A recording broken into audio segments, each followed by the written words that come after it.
Welcome to the Build Your Private Practice podcast, a space for Canadian therapists who want to support others, make an impact, and build a sustainable practice that works for them too. I'm your host, Leanne Wood, a registered psychotherapist, group practice owner, and business mentor, and I'm here to help you build a private practice that allows you to keep doing the work you love without burning out. Because the people who need your help the most are counting on you, and you deserve a practice that supports you while you support them. Let's dive in. Welcome to the Build Your Private Practice podcast, a space for Canadian therapists who want to support others, make an impact, and build a sustainable practice that works for them too. I'm your host, Leanne Wood, registered psychotherapist, group practice owner, and business mentor, and I'm here to help you build a private practice that allows you to keep doing the work you love without burning out. Because the people who need your help the most are counting on you, and you deserve a practice that supports you while you support them. I want to start today with a really simple question, and just notice your honest answer to this. Does your caseload feel consistent right now? Not perfect, not fully booked every single week forever, but consistent. Predictable enough that you feel like, okay, I understand how this works. Or does it feel a bit more like some weeks are full, some weeks are quieter, and you're not totally sure why? And if it's the second one, this is usually what's happening. You're doing things that feel like they should work, but they're not actually leading to consistent clients. And that is a really frustrating place to be because it's not like you're doing nothing. You're doing things, you're putting effort in, but the results don't feel stable. And I want to slow this down for a second because this is where most therapists start to question themselves. Am I missing something? Am I not doing enough? Is there something wrong with my approach? But what's actually happening is more specific than that. You're likely doing a mix of things, some of which can work, but not in the way you're currently using them, and some of which just don't work long term for building a consistent caseload. So, what I want to do in this episode is walk you through this in a really simple way. What tends not to work long term and what actually does. Not in a complicated or overwhelming way, just in a way that helps you see, okay, this is what has been happening. So let's start with one of the biggest ones, and that is referring only on referrals. And I want to be really clear, referrals are not bad.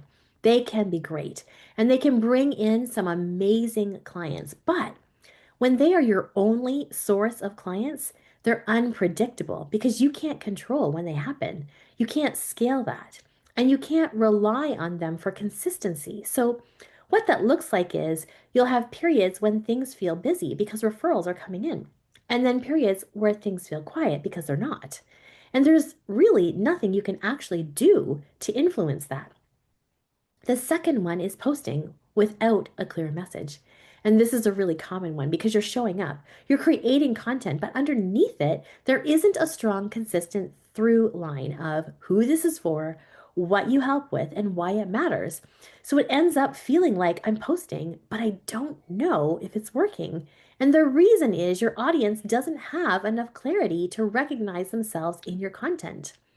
And then the third one, and this is a big one, is trying to figure everything out on your own. And I say this really gently because I understand why this happens. You've been trained to be independent and you're used to figuring things out on your own. But when it comes to building a practice, you don't have visibility into what's working and you don't have feedback. You don't have someone helping you refine. And so everything becomes trial and error. Trying something, second guessing it, switching, starting over.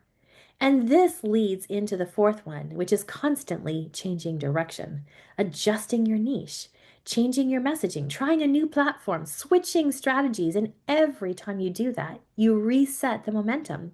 So even if something could have worked, it never gets the chance. So if that's what doesn't tend to work long term, then what does? And again, I want to keep this simple because it's not about doing more things. The first thing is having a clear and specific niche. not something that's constantly shifting, but something stable enough that people can recognize themselves in it and say, oh, this is for me. And I know this can feel uncomfortable because it feels like you're narrowing. But what you're actually doing is making it easier for the right people to find you. The second is messaging that actually connects and not describing what you do, but also speaking to what your clients are experiencing in a way that feels clear and familiar and specific. Because when someone reads or hears your message, they should feel like this person gets it. And that's what moves them forward towards reaching out. The third is having a repeatable process. So you're not waking up every day and thinking, what should I do to get clients? You already know. There's a structure, there's a rhythm, there's something you can rely on. And this is where consistency starts to build, not from doing more, but from doing the same things on purpose. And the fourth piece, which is often the missing one, is support while you're implementing, not just learning, but actually doing the work and having someone help you see what's working, what needs adjusting, and what to stay consistent with. Because without that, everything feels like a guess. And with it, you start to move from guessing to knowing. So if we zoom out for a second, this is the shift from doing things that feel like they should work to doing things that actually create consistency. Consistency isn't about doing more, it's about doing the right things consistently. And once that clicks, everything becomes easier to manage, not effortless, but clearer. You're not waking up wondering what to do. You're not constantly second guessing, and you're not starting over every few weeks. You're building something, and that creates a completely different experience of your practice. More stability, more confidence, more ease.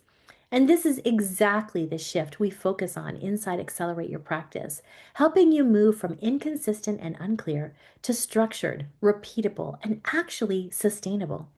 So if your caseload doesn't feel consistent right now, take a breath. It's not that you're doing nothing. It's that the things you're doing just aren't set up to create consistency yet, and that is something you can change.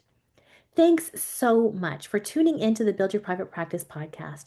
If this episode resonated with you, I'd love it if you'd hit subscribe and if you share it with another therapist who might need to hear this. And if you're ready for more support, head to our website, buildyourprivatepractice.ca, for tools, resources, and next steps. I'll see you next time.